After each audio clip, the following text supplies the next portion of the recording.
Newfoundlanders and Labradorians served at sea, on land, and in the air during the Second World War. Some fought on the front lines in Europe, Africa, and Asia.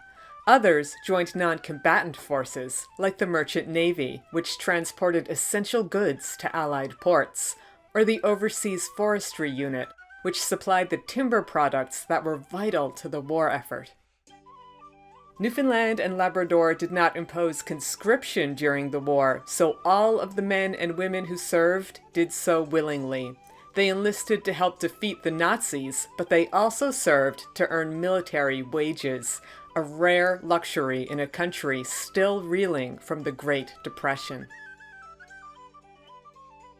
When the Second World War broke out in September 1939, many people in Newfoundland and Labrador wanted to serve overseas. The country did not have any armed forces of its own, so the Commission of Government allowed volunteers to join other Allied forces. Britain's Royal Navy was the first to recruit in Newfoundland and Labrador. On September 14, 1939, it put out a call for 625 experienced fishermen and sailors. They would serve in the Navy's Northern Patrol. It protected Atlantic shipping lanes from enemy attack. At the time, Winston Churchill was First Lord of the Admiralty. He took a special interest in recruiting Newfoundlanders and Labradorians.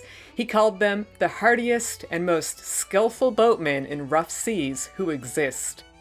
He also added that the men longed for employment. The response was enthusiastic, and volunteers came from all over the country. Interest was strongest in the outports, where most men had grown up handling boats. The first draft of 198 recruits left St. John's for Liverpool on November 27, 1939. By the end of January, the Royal Navy had reached its goal of 625 sailors.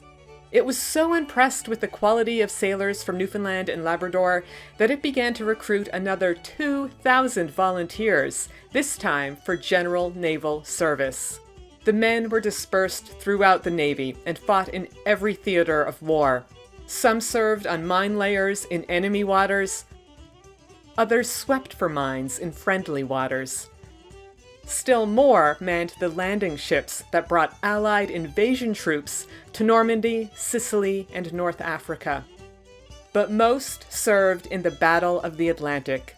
They worked aboard escort vessels that helped Allied convoys deliver vital supplies to Allied ports. The work was dangerous, and the sailors had to be on constant lookout for German U-boats and warships. Casualties were high in the Royal Navy, and about 350 Newfoundlanders and Labradorians died during the war. Close to 3,000 had enlisted. In keeping with Newfoundland and Labrador's seafaring traditions, more volunteers joined the Royal Navy than any other single branch of the armed forces during the Second World War. After the Royal Navy's first recruiting drive ended in the fall of 1939, Britain's Royal Artillery began to enlist volunteers from Newfoundland and Labrador. Things moved quickly, and the first draft of 400 recruits left St. John's for Liverpool on April 14, 1940. Other drafts quickly followed, and by the end of 1940, about 1,400 Newfoundlanders and Labradorians had enlisted in the Royal Artillery. Unlike the Navy, though, which dispersed its recruits across the globe, the artillery grouped all the Newfoundlanders and Labradorians in 2 regiments, which it named for their country. The 166th Newfoundland Field Regiment served in Britain, North Africa, and Italy. The 59th Newfoundland Heavy Regiment defended England's coastline for 3 years before fighting in France, Belgium, the Netherlands, and Germany. Before the war ended, about 2,300 Newfoundlanders and Labradorians had fought with the Royal Artillery. 87 died in service. Shortly after VE Day on May 8, 1945, the Royal Artillery began to send the Newfoundlanders and Labradorians home. The 59th Newfoundland Heavy Regiment officially disbanded in August of 1945. The 166th followed suit in October. The Royal Air Force also recruited in Newfoundland and Labrador, although on a much smaller scale than the Navy and artillery. By the time the war ended, about 700 men had enlisted as airmen or ground staff. They worked all over the world and in numerous roles. Some joined ground crews as electricians and mechanics. Others were aviators. They flew over the ocean to keep an eye out for enemy vessels. They carried out air raids over enemy-held territory. And they defended Britain from aerial attack. Some of the aviators served in a unit named for their country, the number 125 Newfoundland Squadron. The Air Force added the name Newfoundland to the unit after it received $500,000 from the Commission of Government in 1941. It also named 12 of the squadron's fighter planes after 12 Newfoundland communities. Some men from Newfoundland and Labrador also served in the squadron, but most of its aviators came from Britain and its various dominions. The number 125 Newfoundland Squadron was a night fighter unit. From 10 p.m. until midnight, its airmen patrolled the skies for enemy aircraft and naval vessels. Before the war ended, the squadron destroyed about 44 enemy aircraft, and it damaged 20. The unit disbanded on November 20th, 1945. Newfoundlanders and Labradorians also joined other Allied forces during the Second World War. Most notable was the Canadian military. It recruited about 1,200 men into its Navy, Army, and Air Force. More than 500 women from Newfoundland and Labrador also served in 3 branches of the Canadian Armed Forces: the Canadian Women's Army Corps, the Women's Royal Canadian Naval Service, and the Women's Division of the Royal Canadian Air Force. The Air Force was the first military organization that enlisted women in Newfoundland and Labrador. In the spring of 1942, recruiters arrived at St. John's, Grand Falls, and Corner Brook. They accepted women between the ages of 21 and 49 who could pass a medical examination and had a grade 11 education. That requirement was later lowered to grade 8. But women were barred from service if they were married, had dependent children, or had permanent jobs in the civil service. Initially, service women could work in one of 9 trades: as telephone operators, clerks, stenographers, cooks, transport drivers, equipment assistants, fabric workers, hospital assistants, or in an administrative capacity. Before the war ended, the force made 65 of its 102 trades available to female recruits. By the end of the war, the Air Force had enlisted 260 women from Newfoundland and Labrador. In 1943, 2 other branches of the Canadian military began to recruit women in Newfoundland and Labrador.